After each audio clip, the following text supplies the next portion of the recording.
My Agenda is a series on Academy FM where we will be speaking to the Cabinet members at Shepway District Council to find out what their roles are and what plans they have for Shepway. On the first edition of My Agenda, we speak to Shepway District Councillor for Harvey West Ward and Cabinet Member for the Environment, Rory Love. Born in Folkestone in 1959, Councillor Love spent most of his childhood in Hythe before returning to the town aged 26. Studying at the University of Newcastle upon Tyne, Councillor Love graduated with an honours degree in philosophy. Pursuing a career in banking, Councillor Love won his seat on Shepway's District Council in 1987. Welcome to My Agenda, Councillor Love. Thank you very much. So you became involved in politics quite young, would you say? Yeah, I did. I mean, I didn't make a choice to get involved in politics, but what I found was that I wouldn't hold back from making my views felt about certain local issues. When I was living in Hythe, when a road was proposed to be closed, for instance, and so I found myself, going along to public meetings and actually getting involved. And there were a number of friends and colleagues and neighbours at the time who had similar views, but might not have taken the step to get involved. So I thought, right, I'm not only able to go along and speak for myself, but it appears that I'm also speaking for a few other people as well. At the age of 30, you became the Conservative Deputy Leader. You've had quite a long time in Shepway District Council and a variety of different roles. When did you take up your current position as a Cabinet Member for the Environment? Well, the cabinet positions change around a bit. I mean, that's all in the hands of the leader of the council. But the current portfolio as cabinet member for the environment started 4 years ago for me. And what exactly does that role involve? It involves being in overall strategic charge, if you like, of all of our recycling and waste, of our street cleaning, and also having a view on other environmental issues which need to be pursued through the council. And I'm also responsible now for just recently, in fact, for the enforcement activities of the council as well, so that when you have fly tipping, when you have persistent offenders, people who let their dogs foul on the pavements, for instance, all of that activity now comes under me. So in that role as Cabinet Member for the Environment, what is your agenda, Councillor Love? I think that the cabinet portfolio that I have is probably the most visible of all of the activities of the council. If you ask people what they expect of their council, everybody will say, well, I expect it to take away my recycling and waste regularly, and I expect it to sweep the streets. And so from that point of view, I think it's probably one of the most important activities that a council can do. And my particular agenda is to make sure we do that extremely well. And by doing it well, I take my cue from what our residents expect of us. That's one of the reasons that when we introduced our new recycling and waste service in 2011, I insisted that we went out to consult with people before we actually drew up the specifications. So there's a real sense in which Shepway's residents helped shape the new recycling and waste service. And I think that's one of the reasons why they regard it as being a very successful service. And Shepway's recycling is probably one of the leaders in the county for how much you actually do. What has that involved? What exactly is getting recycled in Shepway? Well, I mean, you're right to say that we are one of the leading recyclers in Kent. We're around about the fourth best recycler in Kent. And we've done that by enabling people to recycle all types of plastic, food containers, drinks bottles, and so on. There are, I will qualify that very slightly, because there are certain types of plastic that we simply aren't able to recycle at the doorstep, although people can take those things to the Kent County Council recycling site. And by those sorts of plastics, I'm talking about things like plastic toys, parts of cars, some of the more unusual items, plastic on a hairdryer, for instance. Somebody tried to recycle one of those in their purple-lidded bin, and alas, we're not able to do that. But all sorts of drinks bottles, food containers, yogurt cartons, all those things can be recycled. We can recycle Tetra Pak style containers, so things that fruit juice comes in. We can recycle all sorts of food tins and cans, drinks cans. We're able to recycle clean foil, aluminium foil. So things like cooking foil, providing it's clean. I mean, we always say, rinse it first. And if it's incredibly contaminated with the remains of a roast chicken or something, then it's probably not going to be possible to recycle it. But if it's fairly clean, then that can be recycled. And of course, containers like Chinese takeaway or Indian takeaway food containers can be recycled as well.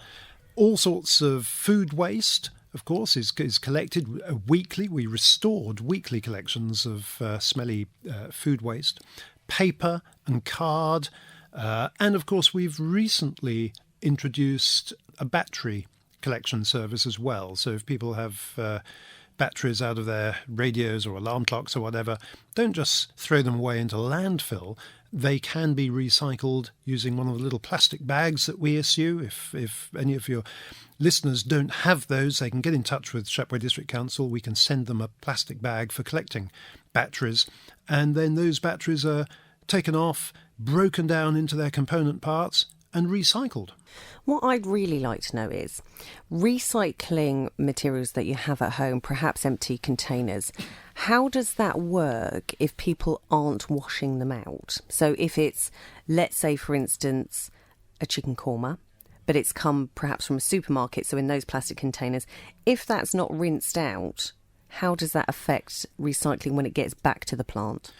You've raised a really important question here, and a very topical one, because there is a slight concern, not just here in Shepway, but right across Kent, that there are some people who perhaps don't rinse out some of their food containers, and that can cause contamination of the whole batch of recycling. And, potentially we put at risk all the good work that people have done to collect their recycling, rinse it, put it out. And we have found cases where when we've said you can recycle a yogurt carton, we generally mean take the yogurt out first and eat it or wash it out or whatever. But that doesn't always happen. So what I'd say is, look, help protect against contamination of the recycling, help to make sure that all the recycling that's done can genuinely be recycled simply by giving a quick rinse to any food containers, scrape out any remaining food. That in itself can be recycled in the food waste, where it's sent off to this special composting plant and turned into fertiliser, which is then used on the land, used by farmers in Kent. So rinse it out. And make sure that anything you put in your recycling bin is as clean as you can reasonably make it. Now, people are sometimes concerned about what happens to their recycling. Does it actually just all get thrown into landfill at the end of the day when we no longer see the trucks and where they end up? But Shepway District Council have come up with quite an innovative way for people to understand what happens to their recycling. What have you organised? Well, what we've done, we're one of the first councils to sign up to a national industry-wide charter to tell people where their recycling ends up. And it's called the End Destinations of Recycling Charter. It hardly slips off the tongue, but it's a really important charter because it commits our council and those others that have signed up to it to publishing on an annual basis the final destination of where the recycling goes. And we're working with the industry to make sure that we get all of the accurate and up-to-date figures. And in fact, the first figures will be published, the first results of this charter will be published around about December, January, so that we can get the most up-to-date results. And I think that will give people some confidence that in Shepway, all of our recycling genuinely is recycled, and it goes to the places that we will publish. And I know, as you rightly say, there is some scepticism sometimes because we all read reports in the national press of recycling that's being collected and ends up either going to landfill or ends up going shipped off somewhere abroad where nobody quite knows whether it's being recycled. But I can categorically say that here in Shepway we pay a lot of attention to where the recycling's going. And I think, giving people that confidence will help ensure that everyone sees the need for recycling. In your position as Cabinet Member for the Environment, what are your plans for the future? Is there any room for improvement on what you've been doing so far? I think there's always room for improvement. And one of the reasons that I've just recently launched the Shepway Recycling Club is to enable residents who are keen on recycling to engage in that conversation and to tell us where they see recycling going and how they think that it can be improved. Sometimes we find that perhaps the way we explain what can and can't be recycled can be a barrier to people because they're not entirely sure. So we're always looking to refine the communication message that we put out, for instance, to make it absolutely crystal clear what can and can't be recycled. And if something can't be recycled at the doorstep, whether there's another place that it can be. And we're trying to work in a smart way with the County Council so that some things we can collect, some things they collect, and of course there are also some things that the third sector, the charity sector, for instance, collects. So things like clothes. The Salvation Army runs a clothes bank service, and we'd encourage people to, rather than just throw away old clothes, we'd encourage them to take their clothes to the Salvation Army Clothes Bank. And again, it's all about recognising that something that you no longer need is a precious resource for somebody else. And we want to help point them in the right direction to make good use of that. There will always be problems in certain areas where perhaps you have houses that have been turned into flats, and there could be many flats. It's difficult for those houses to actually have one bin, let alone 3 different options. How is there a way to get round that problem, to stop people putting their rubbish out on the street, maybe because there isn't somewhere for them to put a bin? What I've tried to do is to ensure that our service is as flexible as it can reasonably be. So if somebody doesn't have room for one of the large recycling wheelie bins, the purple lidded bins, they may have room for a small purple box. And so we offer that as an alternative.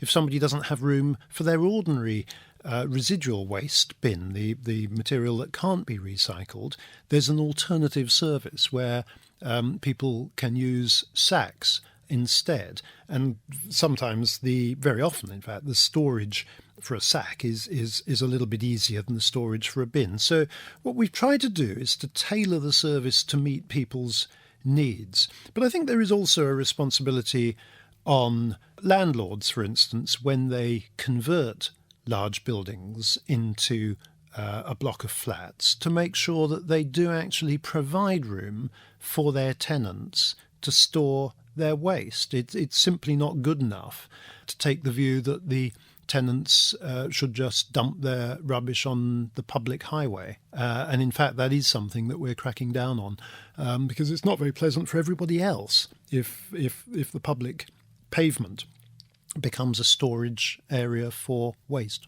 And just to finish off now, we've got the 2015 elections, which will come around quite soon, I'm sure. How will you be involved in setting the manifesto and the agenda for that election campaign? Well, the manifesto is always in the hands of the leader of each of the political groups on the district council, and I would certainly expect to be involved in that, making a contribution to the future pathway, future direction, and future progress for issues around not only recycling and waste, but also issues around litter bins, for instance. I mean, we've just recently launched a very innovative scheme of community litter bins where, because the council can't afford additional litter bins, we've worked with certain residents groups where they actually look after the bins. They monitor the bins. We're able to buy them, but then the residents monitor them, empty them, take the sacks to a particular collection point, and then our contractor will collect from there. And I think that's a really innovative way. It's enabled us to have an additional dozen or so litter bins in Folkestone, which we wouldn't otherwise have had simply by working with different residents groups. And it's that sort of innovation that I will be continuing to promote, and I very much hope that there may be room for that in our future plans looking forward to the next election. Councillor Love, thank you very much for joining me on this edition of My Agenda. It's a pleasure.